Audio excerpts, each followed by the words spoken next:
These things are quite hard to emulate, difficult to express. We do our best. We like to put ourselves to the test. These scenarios, you and I suggest. Hey folks, MasakoX here. Now, this is something that didn't really register with me until Haverock brought it up to me the other day.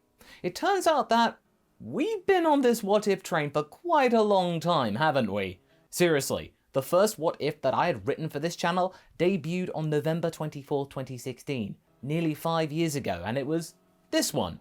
What if senzu beans never existed? And since then, needless to say, it's become a core component of the channel, having 2 days per week dedicated to new what if episodes, and now we've recently started to make those mega compilations to bring in new people once what ifs are done, for those who would rather watch the whole thing in one go, or at least in one place. These fanficky stories have become a staple of the channel, and though I know they are not exactly everyone's cup of tea, they do still attract your attention in the comments or on our weekly roundtable live streams where you can suggest content for the future of this channel, as well as providing feedback for the ones we are currently showcasing. Also, they really do help out the channel in these uncertain times, so once again, I do thank you for your support throughout all of this. It really does mean a lot, and we do seriously enjoy making these stories for you. So today, we've decided to talk to you all a bit about our creative process as it is right now in 2021, about the things we like discussing when we write these, as well as the stuff that makes us less happy.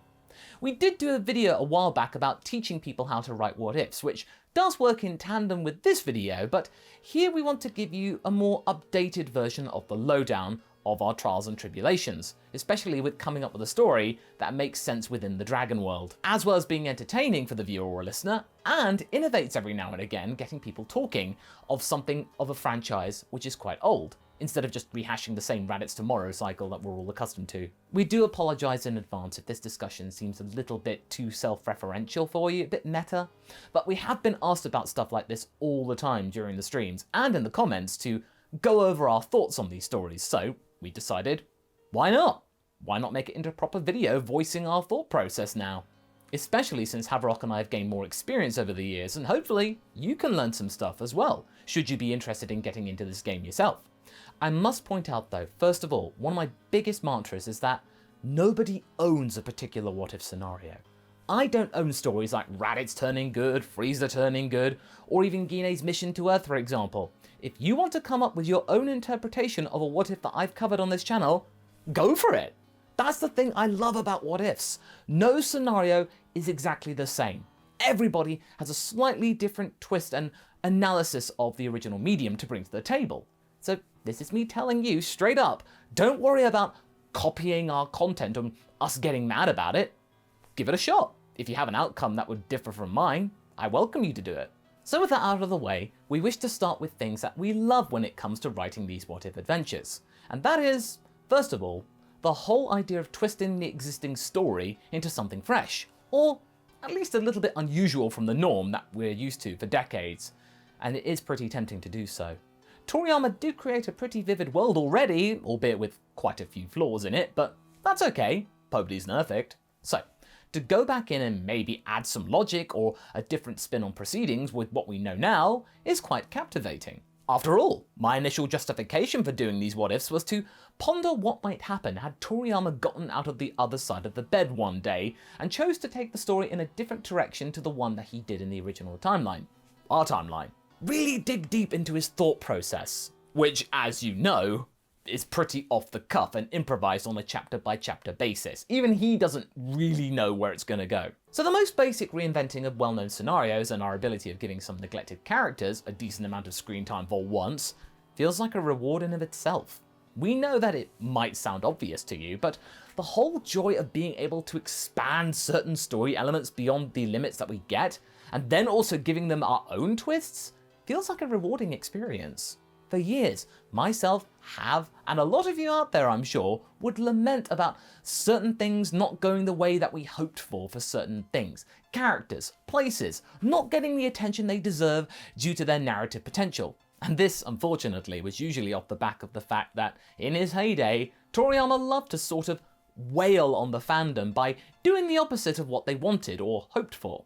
Granted, it's good that he had the conviction to do his own thing, do what he wants to do, but it did sort of foster a love-hate relationship for some within the community. So instead of lamenting this chestnut as per usual, fanfiction and what if series do give us all release to correct things. It worked well in the video games especially. For example, the biggest reason of why Raditz has become one of the mascots of this channel, and what I'm mostly known for, was because he's one of the most underused characters in the series. I had come to realise that, and then discover that the majority of the community think this as well. And especially, there is a huge Raditz X launch fanbase. I had no idea when I started this. So there is a huge collective of people who wanted to see the brother of Goku get some more screen time, or at least have the chance to survive within the world instead of being offed in 5 episodes and then made fun of for being a weakling thereafter. But hey, remember, Toriyama and Subversion, what do you expect? I took the time to write a story where he did get the chance to survive and use his instincts for self-preservation, not cowardice, they're very different, to see if he would adapt well to being in the Dragon Team. Turns out he could. Right now on our channel, we have the likes of Dragon Ball R&R, some other series featuring Raditz in some way, as well as merch related to the world this What If created. It's kinda crazy, and also really humbling. Still though, it's not all sweetness and light. I would never wish to claim that this has all been plain sailing, even with the stories I truly cherish and hold dear. There are always troubles, and there's always times where it gets difficult. Much like with wholly original properties, there is one downside with remixing and retreading the familiar paths. It can get old after a few times. Video game fans can attest to this especially. Raditz taboo for many years.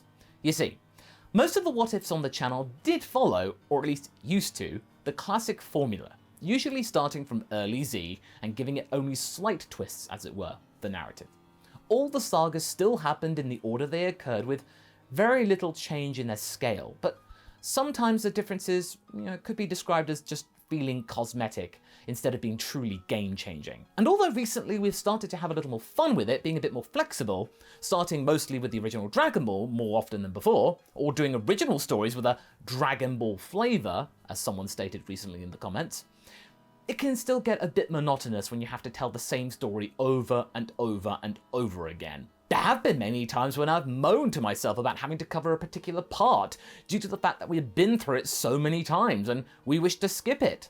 And then there have been a couple of times where I've just said to you all, I have no idea where to take this, like what if Trunks met past Bulma? Thanks to a couple of audience comments, I was able to get that going again.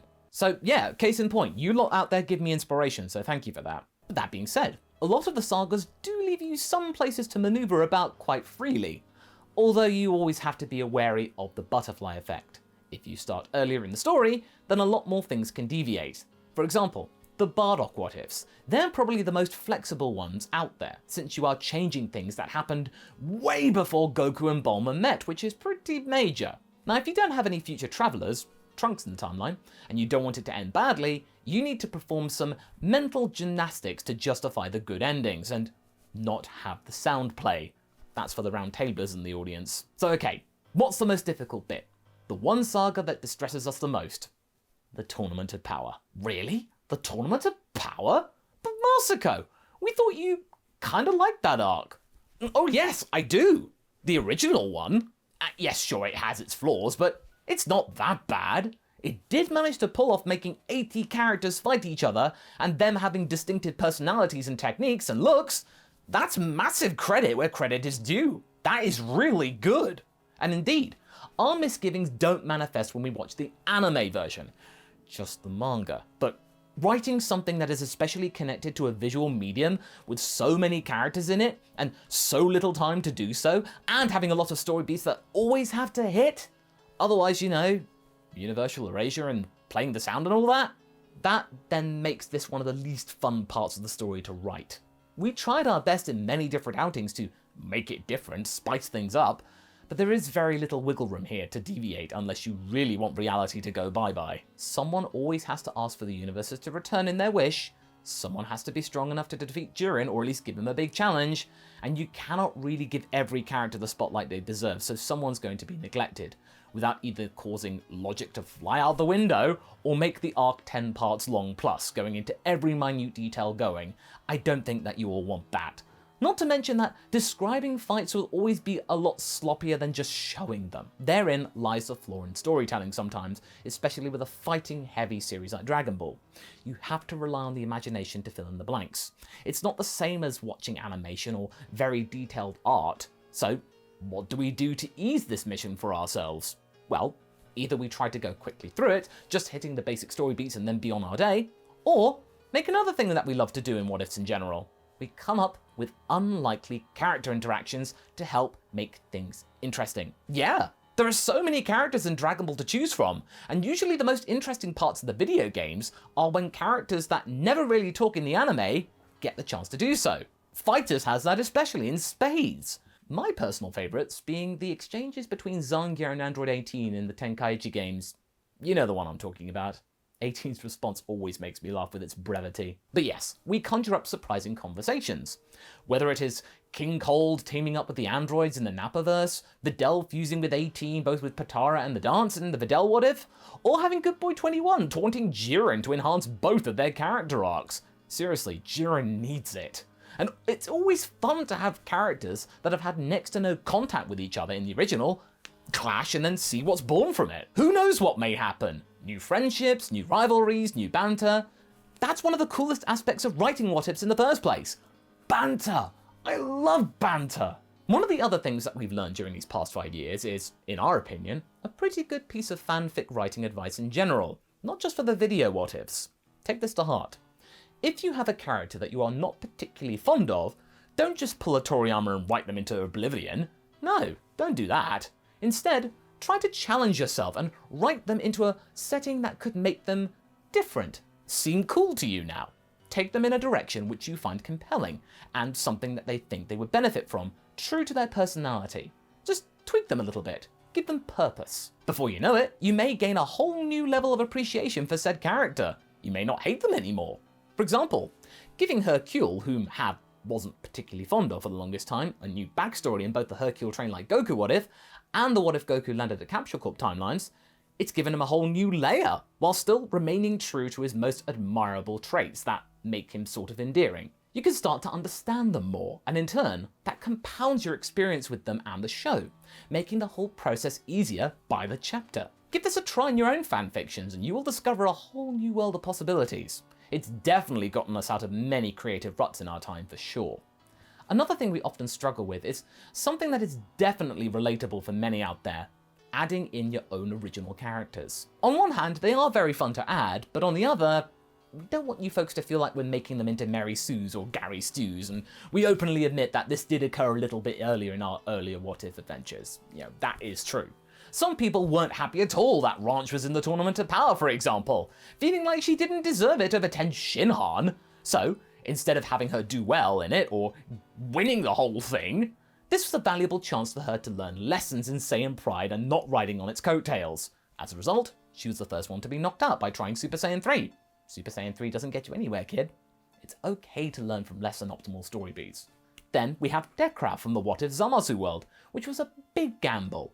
But most of you folks reacted positively to him once you figured out his place in the story, which made us really happy, especially Hav. What we're trying to get at here is that it's hard to compete for the original characters because Dragon Ball already has a colourful cast to which adding OCs to is extremely difficult without disrupting the flow. You need to be extra careful and meticulous here. Sometimes, even the slightest of tweaks, like with Boxer or Gohan from the What If Goku Married Bulma timeline, can be treated as completely different people due to their different experiences and upbringings or even bloodlines. One of the important things that we like to point out is that we sometimes allow the heroes to fail more often than not, because they did succeed in the original story. It's true to life, actually. Sometimes human beings can learn more from not succeeding at things than winning all the time. Like Goku defeated Roshi, anybody? Goku in that timeline's not a jerk, because he won all the time. It's all about coming back stronger and more savvy with your situations.